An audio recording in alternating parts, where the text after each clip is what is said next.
Olá, estamos iniciando mais uma edição do programa Consumidor em Pauta, uma realização da TVE. Espaço totalmente dedicado para dirimir as suas dúvidas e questionamentos nas mais diversas áreas do direito. Vou sublinhar mais uma vez para você que quer enviar a sua pergunta ou a sua dúvida, muito fácil.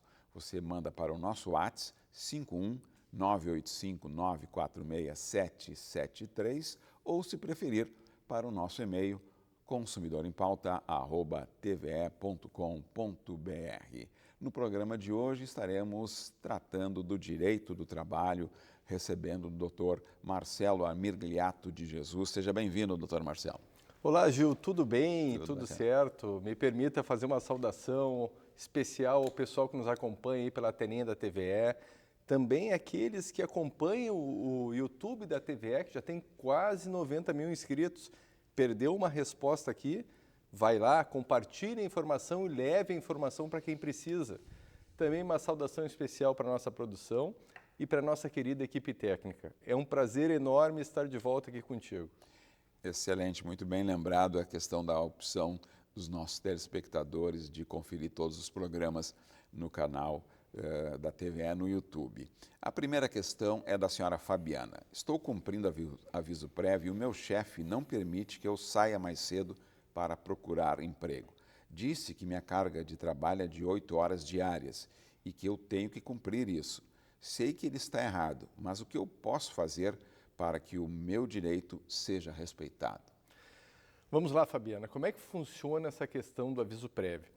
Faltou uma informaçãozinha nessa pergunta que é relevante. Você está cumprindo o aviso prévio por quê? De quem foi a iniciativa desse aviso prévio? Você pediu demissão e está cumprindo o aviso prévio ou a empresa quis lhe dispensar e lhe deu o aviso prévio trabalhado? Isso é importante porque o artigo 488 da CLT, que trata justamente da concessão dessas 2 horas antecipadas, que o trabalhador pode sair 2 horas antecipadamente durante o prazo do aviso, ele é muito claro ao avisar que essa dispensa de 2 horas, saída antecipada de 2 horas, só é devida para aqueles casos em que a iniciativa de terminar o contrato de trabalho for da empresa. Então, se você pediu demissão, você não vai ter direito a essas 2 horas diárias de antecipação da sua saída durante 2 horas diárias. Ou aqueles 7 dias, faltar aqueles últimos 7 dias do contrato de trabalho.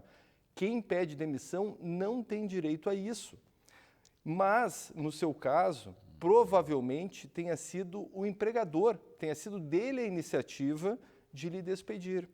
E se foi dele a iniciativa de lhe despedir, evidentemente que ele está errado. Ele tem que respeitar essas 2 horas de antecedência na sua saída, ou então a sua escolha permitir que você não trabalhe nos últimos 7 dias. Se isso não estiver acontecendo, a primeira recomendação é simplesmente mostrar para ele o que diz o artigo 488 da CLT, que diz exatamente isso, que o empregador deve observar essas 2 horas de antecedência na saída do trabalhador que esteja em aviso prévio. Mas se não resolver essa conversa, você poderá depois ingressar em juízo e aí 2 soluções o Poder Judiciário vai lhe oferecer. A primeira, você poderá demandar por 2 horas extras diárias, né, já que ele não lhe concedeu a saída antecipada em 2 horas, você entra com uma ação pedindo 2 horas extras diárias com adicional de 50%. Ou você pode entrar também com um pedido de recebimento de um novo aviso prévio, agora indenizado. Ora, se a lei diz que eu deveria sair 2 horas mais cedo, aquele aviso, e ele não me concedeu esse direito, o aviso prévio não foi. E aí você entra com uma ação pedindo que ele seja condenado a lhe pagar, então, um aviso prévio indenizado. Essas 2 soluções você poderá demandar no Poder Judiciário. E como é que a pessoa comprova, doutor Marcelo? Por exemplo, se ela trabalha num local que não tem registro ponto, não tem o ponto digital, como é que ela comprova que ele não está cumprindo o que prevê a legislação? Exato, é uma pergunta interessante porque nem sempre, né, as empresas com menos de 20 empregados, elas não estão sujeitas a um controle de horário, né? Elas não precisam obrigatoriamente ter um ponto. E aí como é que faz? Prova hoje, o WhatsApp, ele é aceito como prova, né? Então, junte um diálogo onde você pede para sair às 2 horas antes, né, e pode até citar nos termos do artigo 488 da CLT, e se ele negar isso, você pode usar essa conversa de WhatsApp, ou mandar um e-mail, ou através de testemunhas, ou então gravar a conversa com o seu empregador. Tá certo. A outra alternativa, por exemplo, ela poderia fazer uma notificação no sindicato de classe dela? Também poderia, através do sindicato, comunicar o que está acontecendo. Pode não só no sindicato, mas fazer uma denúncia no próprio Ministério Público do Trabalho. E é muito fácil fazer uma denúncia, inclusive anônima, se preferir. É só colocar ali no Google MPT-RS, Ministério Público do Trabalho RS, e faça a denúncia por ali. Excelente. Próxima pergunta, doutor Marcelo, é do nosso telespectador Ayrton. Solicitei as minhas férias e pedi 30 dias corridos. O meu gerente disse que eu só posso tirar 15 dias agora e mais tarde os dias restantes. Isso porque, segundo ele, tem muito trabalho. Ele está certo em não deixar eu tirar 30 dias de férias? Não tem interesse em dividir 2 vezes esse período. Não, ele não está certo, tá? Vamos lá. Quem é que tem direito a 30 dias de férias? Aquele empregado que trabalhou durante um ano e no seu período aquisitivo não teve mais de 5 faltas não justificadas. A esse trabalhador é concedido o direito de ter 30 dias de férias. Tá, mas e quem é que escolhe o período das férias? É o empregador. A lei diz que o empregador escolhe o período das férias. Então vamos imaginar uma empresa que trabalhe fazendo picolé, sorvete, evidentemente que os seus empregados eles não vão poder gozar de férias no período de verão, né, por motivos óbvios. Então é do empregador esse direito de escolher o período de férias.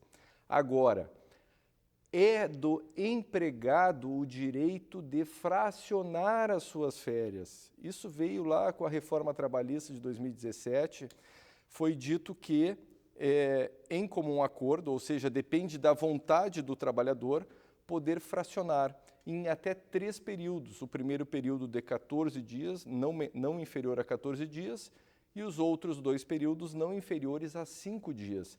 Mas é importantíssima essa pergunta porque o direito ao fracionamento é do trabalhador. Ele nunca será ou nunca poderá ser uma imposição da empresa. Se for uma imposição da empresa, evidentemente que está errado, e nós estamos falando aqui, Gil, de um direito, férias, um dos direitos mais importantes do trabalhador, porque ele está intimamente ligado ao descanso físico, ao descanso mental, e isso nós sabemos que tem uma repercussão em evitar acidentes de trabalho, evitar doenças profissionais, doenças ocupacionais. Então, é um direito que deve ser, sim, respeitado. Se o trabalhador disser, eu não quero fracionar, não deve ser fracionado. Ah, mas o empregador ele não permite, ele quer que o meu direito meu direito às férias seja fracionado. Denúncia no Ministério Público do Trabalho. Como eu disse, é um direito basilar, essencial para o trabalhador, porque nós sabemos que essas doenças e acidentes de trabalho acontecem justamente, ou na grande parte das vezes, pela fadiga do trabalhador, física e mental. Então, denuncie esse empregador no Ministério Público do Trabalho e aquele trabalhador cujo empregador não lhe permita gozar desses 30 dias corridos de férias poderá demandar em juízo pelo pagamento das férias em dobro. A próxima questão foi enviada pela telespectadora Gisele. Estive de atestado por 3 dias. Qual não foi a minha surpresa quando vi o desconto desses dias no Vale Alimentação? Está certo isso? Não, Gisele, não está certo. Vamos lá. O empregador, através das normas coletivas, os sindicatos, eles podem até estabelecer a ausência de pagamento do Vale Alimentação durante o período de faltas injustificadas, certo? Aí, ok. não veio trabalhar, emendou um feriadão, não deu justificativa, faltou, pode deixar de receber o vale alimentação nesse período. Agora, não se admite o não recebimento de vale alimentação durante períodos de atestado médico por incapacidade. Também não se admite a ausência do pagamento ou desconto do vale alimentação durante os períodos das faltas justificadas, que são aquelas previstas lá no artigo 473 da CLT, que tem os 2 dias para licença nojo, que é o caso de falecimento do cônjuge, de um ascendente ou de um descendente, tem 3 dias na hipótese de casamento. No artigo 473 tem uma série de faltas que o empregador não pode deixar de pagar o salário e os demais direitos quando elas acontecerem. Então, no caso da nossa telespectadora, se o atestado foi um atestado de incapacidade, a resposta é: a empresa não poderia ter-lhe descontado o vale alimentação. Próxima pergunta, doutor Marcelo, remete até a algo que a gente, ao ler, não acredita, infelizmente continua acontecendo, e é do senhor Benjamin. Tem um fato que tem me deixado bem chateado. O meu gerente não deixa os funcionários saírem da empresa no intervalo do almoço. Sempre diz que pode precisar da gente. Está certo isso? Evidentemente que não, né? Nós falamos há pouco aí das férias, que é um intervalo de 30 dias para descanso, e na verdade todos os intervalos eles são basilares no direito do trabalho justamente para evitar a fadiga, para evitar que um trabalhador comprometa, de repente, a sua própria integridade física ou mental. Então, nós temos o intervalo intrajornada, intervalo interjornada, nós temos o descanso semanal remunerado, nós temos as férias, são todos intervalos. E é evidente que um empregador que não permite que o seu trabalhador saia do local de trabalho para fazer um intervalo, ele está errado. E isso é muito comum, Gil, principalmente até em condomínios, serviço de portaria, o condomínio à noite. Será que o síndico permite que aquele porteiro saia no horário das 10 da noite às 11 da noite para fazer um almoço no shopping e depois retornar? Evidentemente que não. Né? Os porteiros são sempre, eles têm um intervalo, eles podem até fazer uma refeição, mas eles não podem, na maior parte das vezes, abandonar o seu posto de trabalho. E isso é intervalo? Não, isso não é intervalo, tanto que já há previsão em norma coletiva da categoria dos porteiros que haja o pagamento, então, do intervalo, que o intervalo seja pago ao trabalhador de maneira indenizada. Né? Então, evidentemente que o nosso telespectador ele teria direito, então, a receber pelas horas desse intervalo, já que o empregador não lhe permite deixar o local de trabalho. Consumidor em Pauta está tratando do direito do trabalho, recebendo aqui o Dr. Marcelo Armigliato de Jesus. Vamos para um breve intervalo e já voltamos. Nos aguarde.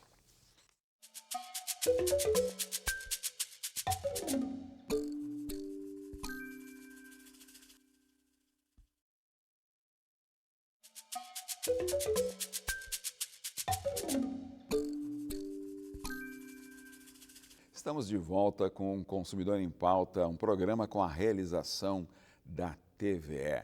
Um espaço em que você pode enviar as suas dúvidas e questionamentos e especialistas de várias áreas do direito estarão respondendo para você. Isso é muito fácil, você envia para o nosso WhatsApp 51 985 946 773 ou, se preferir, para o nosso e-mail consumidorempauta@tve.com.br.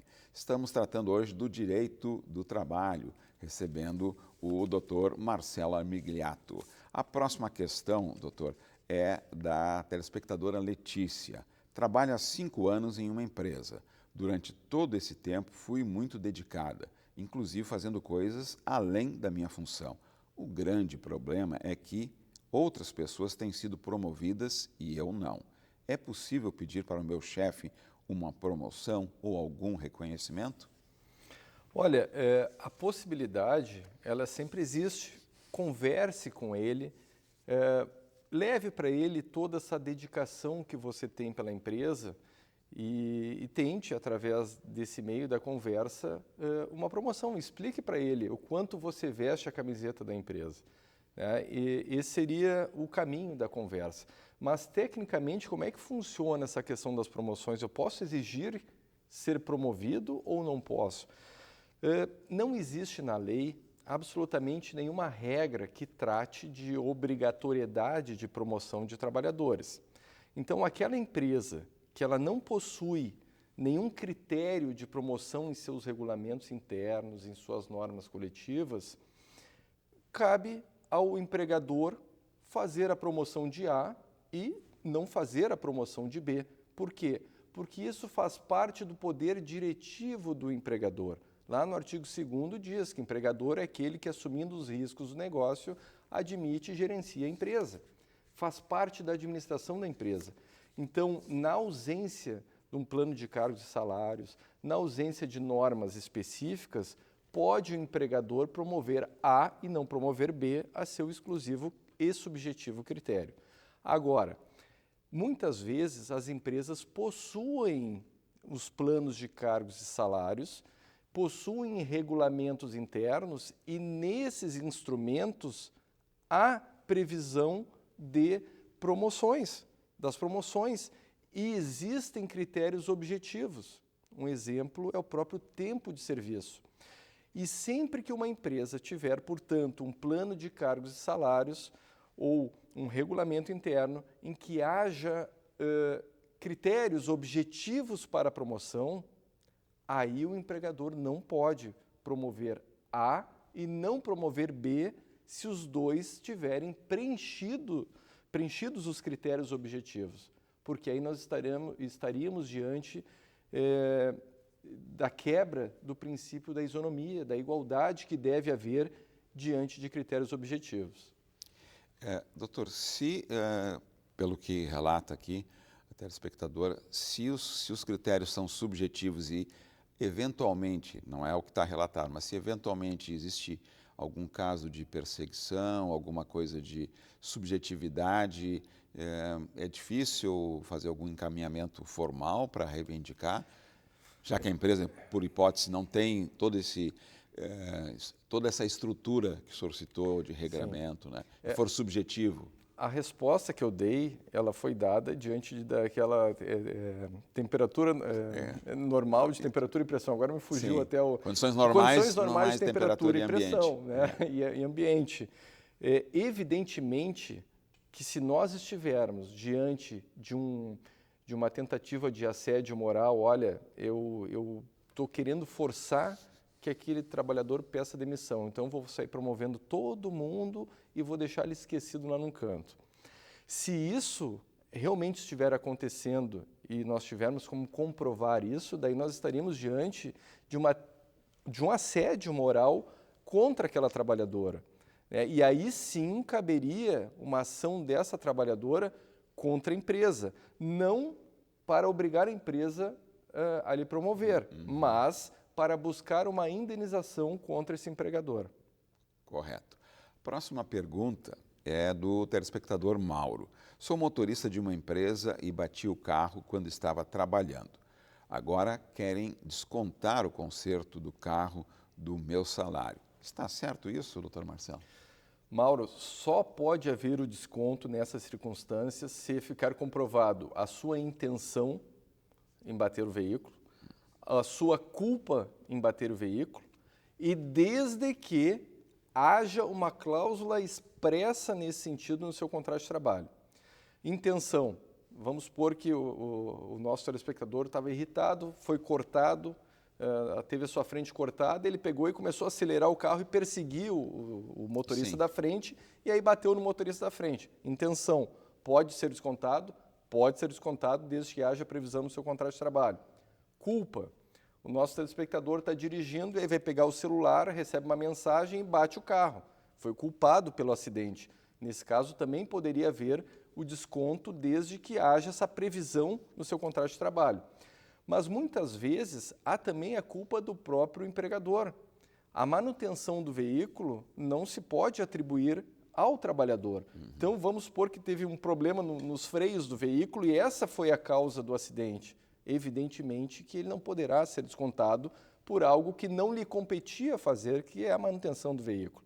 Então, caso a caso, mas a regra geral é que se houver culpa sua ou intenção sua, dolo seu e houver previsão no contrato de trabalho, aí sim você poderia ser descontado. O próximo questionamento é do telespectador Cristiano. Para fazer o meu trabalho, preciso de EPIs fornecidos pela empresa, só que não recebo adicional de insalubridade.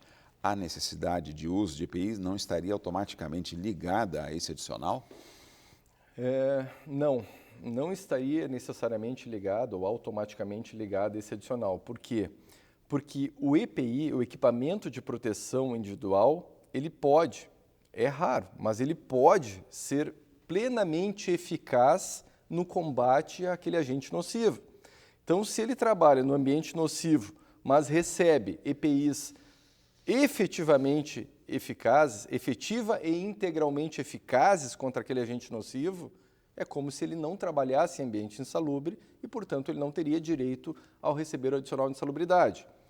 O problema, Ju, é que é difícil nós encontrarmos EPIs, equipamentos de proteção individual, que consigam elidir por completo esse agente nocivo. E é por isso que é importantíssimo que haja uma perícia no local de trabalho, depois, se ele buscar um adicional de insalubridade, que haja uma perícia no local de trabalho para verificar não só o fornecimento dos EPIs, mas a fiscalização no seu uso. Porque muitas vezes a empresa ela apresenta lá uma ficha no processo dizendo, olha, eu forneci todos os EPIs, tá aqui a ficha de fornecimento de EPIs, a assinatura do trabalhador. Porém, na prática, o perito vai até a empresa e constata que ninguém está usando EPI, né? Que não há uma fiscalização para que aquele trabalhador use o EPI. E nesse caso, ainda que haja uma ficha de fornecimento de EPIs, se na prática não há uma fiscalização no seu uso, aquele trabalhador terá direito ao adicional de insalubridade. Diante desse contexto que o senhor colocou, doutor Marcelo, o senhor citou aí a questão de, mesmo em locais que são considerados insalubres, a empresa fornece equipamentos que eventualmente não, que do ponto de vista técnico fariam a prevenção de contaminação, por exemplo. Existe algum exemplo, desculpa, meio no improviso aqui a pergunta, doutor Marcelo, existe algum exemplo que a gente possa trazer para o telespectador? Sei lá, hipoteticamente, o sujeito trabalha com uma plantação lá onde tem um alto índice de agrotóxicos e ele recebe equipamento, mas está comprovado cientificamente que aquele equipamento não faz a proteção devida. Isso já existe? Alguns exemplos práticos? A gente pode citar até o caso da pandemia, né? Na pandemia, foi uma corrida louca por EPIs, nós tivemos aquelas máscaras bico de pato, que teoricamente seriam as mais, e são, na verdade, as mais aptas para elidir riscos biológicos. Então, nós tivemos as pessoas iam praticamente com uma roupa de astronauta e, mesmo assim, acabavam se contaminando com o Covid. Então, há uma tentativa, sim, e essa tentativa é válida e ela é validada pelo Poder Judiciário. Sim, a empresa tem que fazer tudo o que estiver a seu alcance para elidir os agentes nocivos à saúde do trabalhador, porque é melhor que aquele trabalhador não adoeça do que receba um adicional de insalubridade. Então, o pensamento é esse, a empresa deve buscar todos os meios necessários para elidir, mas, na prática, e principalmente para alguns agentes nocivos, como os agentes biológicos, fica muito difícil conseguir uma proteção 100%. Próxima pergunta, a pessoa não se identificou e a gente vai entender por quê através do relato e da questão que ela coloca. Gravei uma conversa com o meu gerente sem avisar que estava fazendo isso. Queria registrar a forma como ele me trata e o que pensa de mim. Essa gravação pode valer como prova na Justiça do Trabalho? Evidentemente que sim. Primeiro, lamentar, né, mais uma situação de um tratamento impróprio, no mínimo, né, com esse trabalhador, com essa trabalhadora. Essa gravação ela é validada, né, o STF, o TST já se manifestaram.